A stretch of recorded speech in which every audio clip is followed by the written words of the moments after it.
അസ്സലാമു അലൈക്കും വറഹ്മത്തുള്ളാഹി വബറകാതുഹു.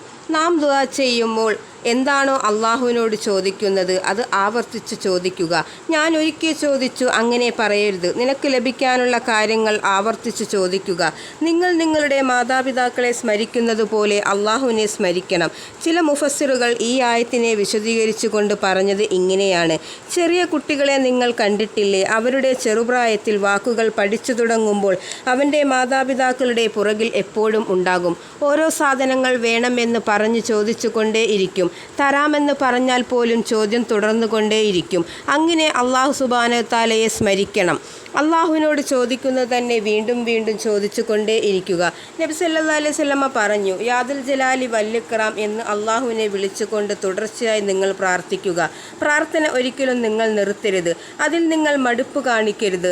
നമസ്കാരത്തിലൂടെയും പ്രാർത്ഥനയിലൂടെയും ഖുർആൻ പാരായണത്തിലൂടെയും നമ്മുടെ ആവശ്യങ്ങൾ എന്തായാലും റബ്ബിനോട് നമുക്ക് ചോദിക്കാം. ഉത്തരം ഉടനെ കിട്ടിയില്ലെങ്കിൽ ചോദിക്കുന്നത് നിർത്തരുത്. നടത്തത്തിലും ഇരുത്തത്തിലും ജോലികൾക്കിടയിൽ പോലും റബ്ബിനോട് ചോദിക്കാം. ദിക്റുകളും സലാത്തുകളും വർദ്ധിപ്പിക്കാം. റബ്ബ് നമ്മെ ഒരിക്കലും മറക്കില്ല. മനുഷ്യരാണ് റബ്ബിനെ മറന്നു പോവുക. മറക്കാത്ത മനസ്സും സൽക്കർമ്മങ്ങൾ ചെയ്തുകൊണ്ട് മരിക്കാനും റബ്ബ് നമ്മെ ഓരോരുത്തരെയും തോന്നിക്കുമാറാകട്ടെ. അൽഹംദുലില്ലാഹ്.